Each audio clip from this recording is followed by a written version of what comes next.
Hi everybody, I'm Amanda G, Psych MP, and welcome to my YouTube channel, Mental Health Matters, where we discuss all matters related to mental health. Thanks everybody for tuning in today. I wanted to talk today about a common question that I get when I'm meeting with clients and we're discussing medication management options, which is a major part of my job. What I do is prescribe medications for all sorts of mental health disorders. So when we are first prescribing a common medication called an SSRI, individuals oftentimes have a lot of questions. Some of the reasons why we use SSRIs, which are selective serotonin reuptake inhibitors, what they do, some of the black box warnings that go along with them, and ways to deal with that. Most of us have heard of selective serotonin reuptake inhibitors, or SSRIs, the most common one and the original, of course, being Prozac, which was developed in the 80s. And as my girlfriend Erica from high school used to call it, her happy pill.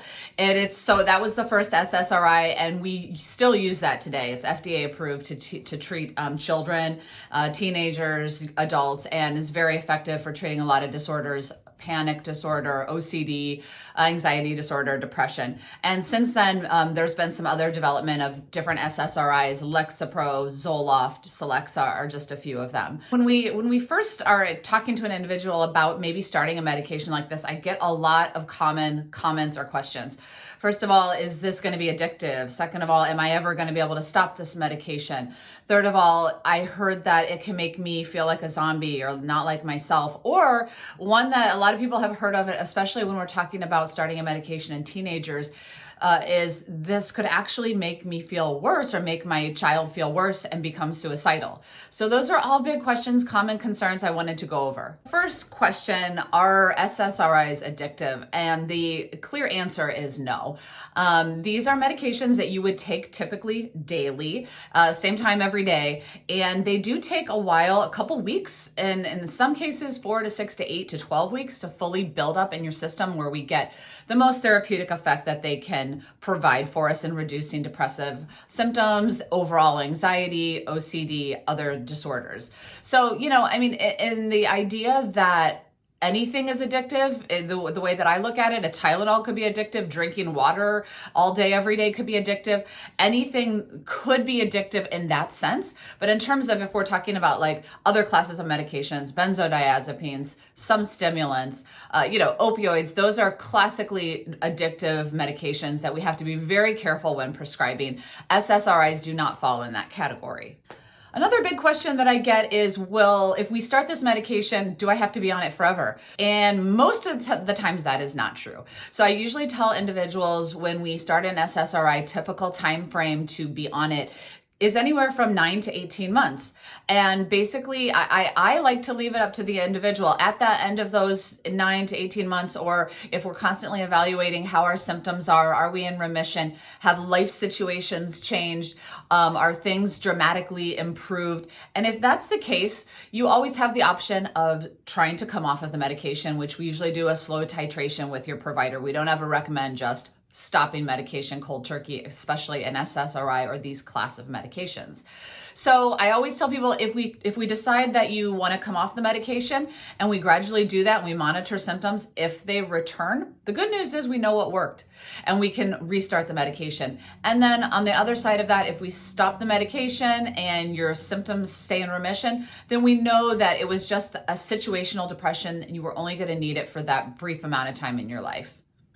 Another very common concern, which is totally validated, is this going to make me feel like a zombie? Everybody says that to me almost, that's never been on the medications. And the answer is, if it does, it's the wrong medication for you.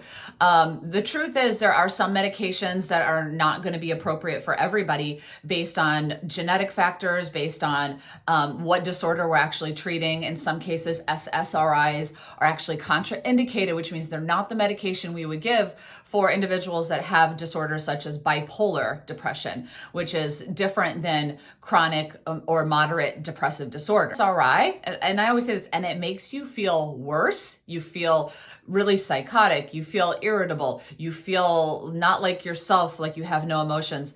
Then that's the wrong medication for you. And that's why we closely monitor individuals when we first start this medication. So will it make me feel like a zombie?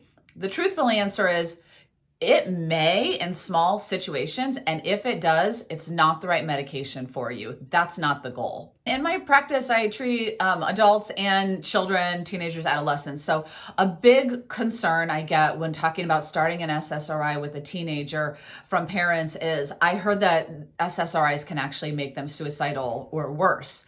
And, that's a black box warning. And why they have that is because in some situations, when individuals are so depressed, so low that we're having a hard time even, taking a shower, eating, functioning on a basic level at all, and we slightly come out of that depressive symptoms, the thought process is that we possibly would be able to then carry out plans, suicidal ideation, that we were too depressed to carry out before. So that's kind of where that thought process comes from. Also, like I mentioned earlier, if we are in children and adolescents, we're trying to sort through all the symptoms and why we're having depressive symptoms and genetic components.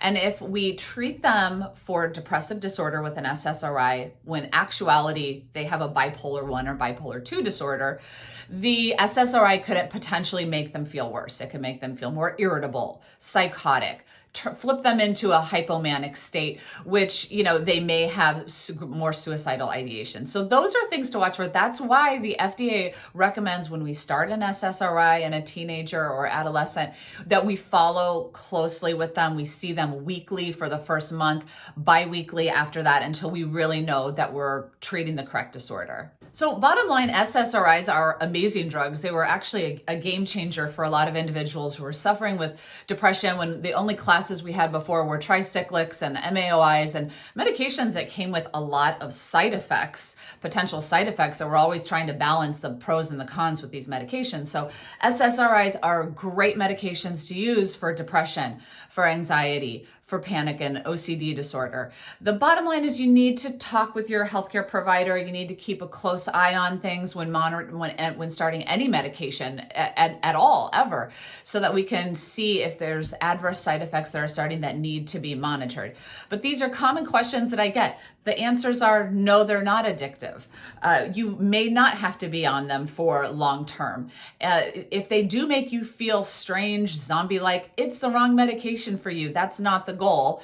And black box warnings are there for the very small, minute amount of individuals that could potentially happen. But we need to watch, especially when we're dealing with our children and adolescents, we need to keep a really close eye on how they're responding to the medication. Well, again, I'm Amanda G, Psych MP. This is my YouTube channel, which is for you, called Mental Health Matters. We talk about all matters related to mental health. So if you have any questions, go ahead and put them in the comments. If you found this information interesting, like my channel. I want to put out new videos about information that you guys want to talk about. So give me some ideas of what you want to hear about. Check out my other videos. They all kind of go together. So again, thanks for tuning in, and I look forward to talking with you soon.